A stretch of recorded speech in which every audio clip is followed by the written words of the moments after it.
Welcome, Dr. James Beckett, Sports Card Insights. I had another idea for an episode here. Just was looking at the NBA trade tracker that the trade deadline, February 10th of 2022, for all the trades that were going to be made for the NBA, and there was a flurry of trades. And my concept is, and this applies to me as well, is that I think every collector, every investor, everybody that's interested in cards are all, in some sense, trying to think like a general manager. They're trying to put their team together, or if they're a team collector or they have a hometown favorite. I mean, I live in Dallas, so I try to think, what should the Mavericks do? And it's not just the coach of who's going to put the players on the court for significant minutes, but it's assembling the team, the draft choices and all that. But draft choices don't have much impact on card values, but certainly a player changing teams and getting more prominence, more opportunity to shine, more opportunity for highlights, more opportunity to be featured. That does impact the hobby.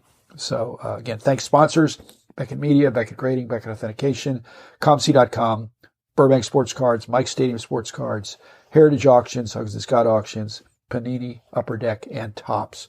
So let's start with the biggest deal and how this impacts the hobby. But it was the James Harden deal, which, you know, I think it's the James Harden deal more than the Ben Simmons deal, because Harden was traded for Ben Simmons plus.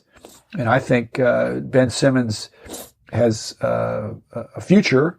If he could shoot, he would just be amazing. But he's not a good shooter, obviously, and I think he's lost confidence in his shot. Whereas James Harden is this amazing scorer, kind of a legendary scorer, but is on the downhill side of his career. So maybe the Sixers are getting somebody to make a run over the next couple of years with Joel Embiid. But James Harden I think has peaked. Ben Simmons, maybe he has too, but I hope he hasn't. But again, it's the James Harden deal, because Ben Simmons was not enough to be even up. They had to throw in Seth Curry, who I think is a Hall of Fame shooter. He's one of the best shooters, obviously with his brother, but he was included. And Andre Drummond, who, if there's a Hall of Fame for rebounders, which there is not, but if there were to be a Hall of Fame for rebounders, Andre Drummond would be in that. Again, not enough hobby love for Andre Drummond, although I think I heard on a podcast from Teapot that Andre Drummond was one of his player collectors. So he does have fans because he's outstanding in at least one area of the game.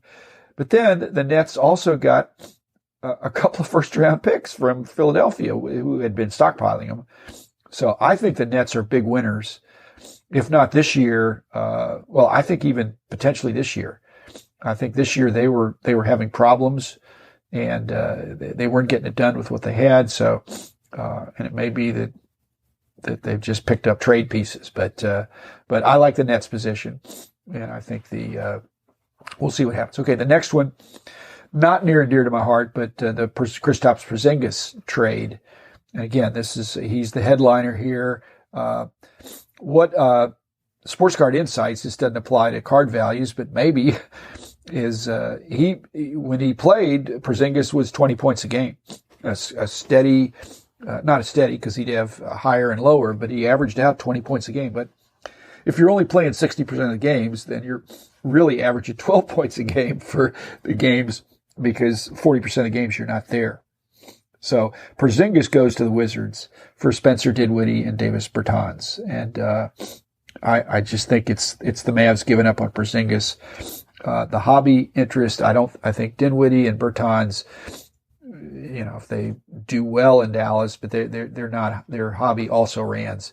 Whereas Porzingis, if he really fulfilled his potential, if he was there every game, if he's 25 points a game and 10 rebounds and 2 or 3 blocks, he's capable of that.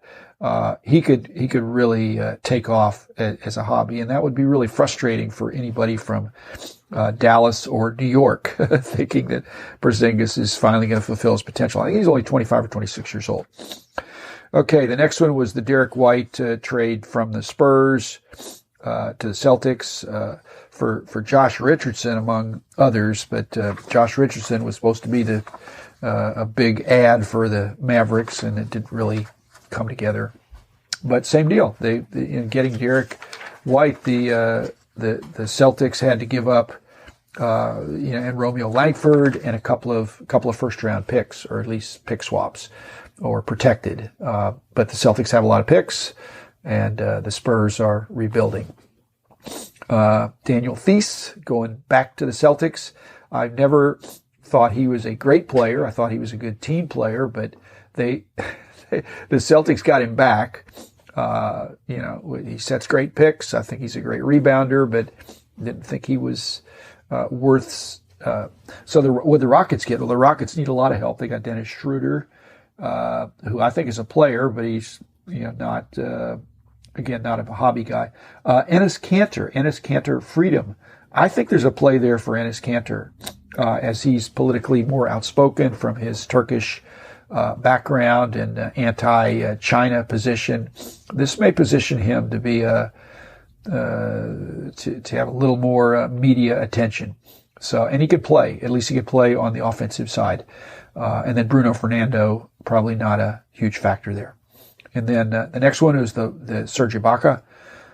He can still play. He's getting older, but he goes to the Bucks. Will he help the Bucks? Yes, I think he'll help the Bucks. The Clippers it was a 4-team deal. Rodney Hood, who I always think his highlights look great, but he doesn't get that many minutes. Shemi Olajuwon went to SMU. Again, they never really, he was dominant in college, but not, and then Marinkovic. The Kings the Kings, I think, talk about a hobby that would like to step in and be the general manager of the Kings.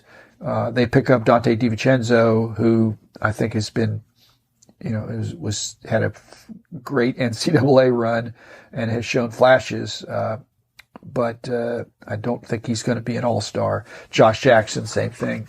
Trey Lyles, same thing. College careers, David Michino, and a second-round pick. So I don't see a lot hobby impact there. Now, the Pistons get Marvin Bagley, the second, the third, whatever he is. He just has a jetpack. He has so much spring, and being lefty, I really thought he was going to be better than he is. And the hobby may think that way too. He's been, buried in Sacramento. And he's living up. He shouldn't be penalized for the fact that guys drafted below him think, Trae Young and Luka Doncic have far surpassed him. It's not his fault, but he needs to live up to his potential. And he was thought to be a real contributor. And then the other trades are a little more pedestrian, I think. Montrezl Harrell traded again. He proves that again, hobby love is not based on attitude or motor. The general managers want to get him on their team because he just is fun to watch and brings a lot of energy.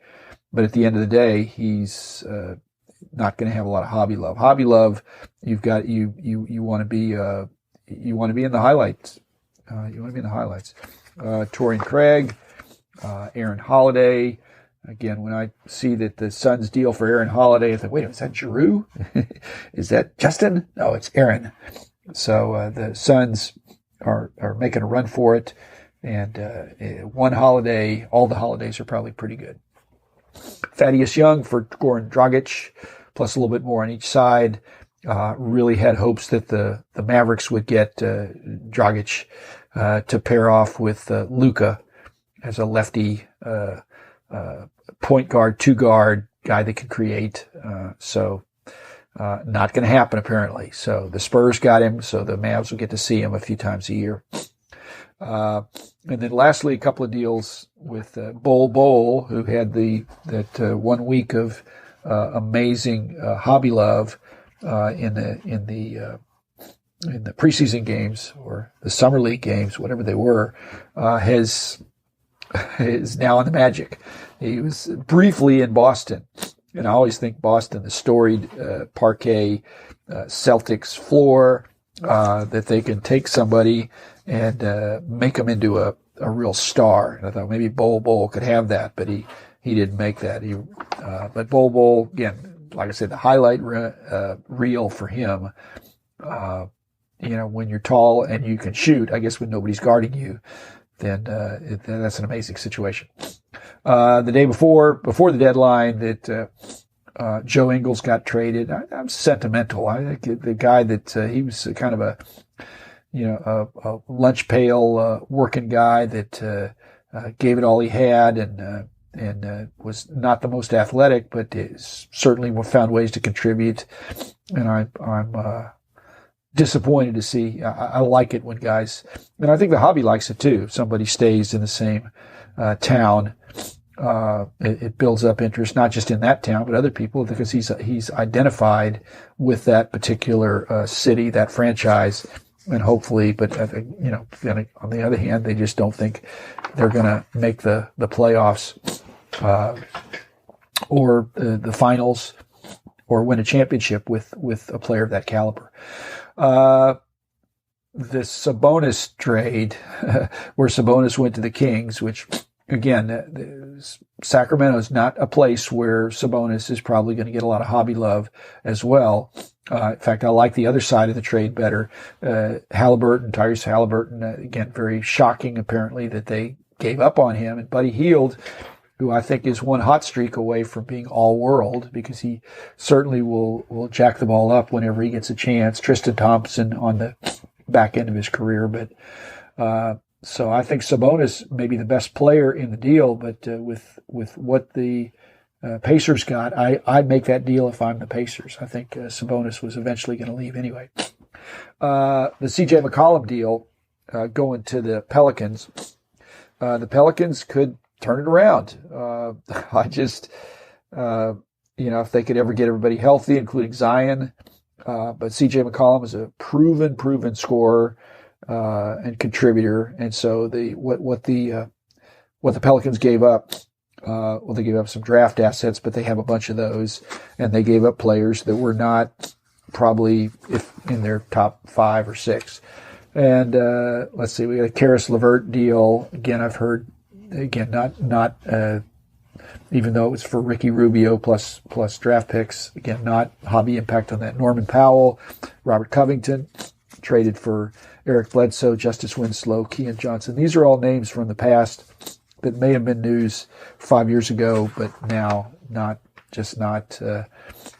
Kevin Knox got traded for Cam Reddish, and I just don't think Cam Reddish, I think, is still somebody worth pulling. But when you give up on a lottery pick early on, then it's, again, the real general managers, I think, know who can play and who the problems are. And us hobby general managers need to look at that and try to figure out who has a chance to get a bump in price based on the opportunity to be featured in a new situation. So, like I said, I think Ben Simmons was up, then he was down. Maybe he can be up again.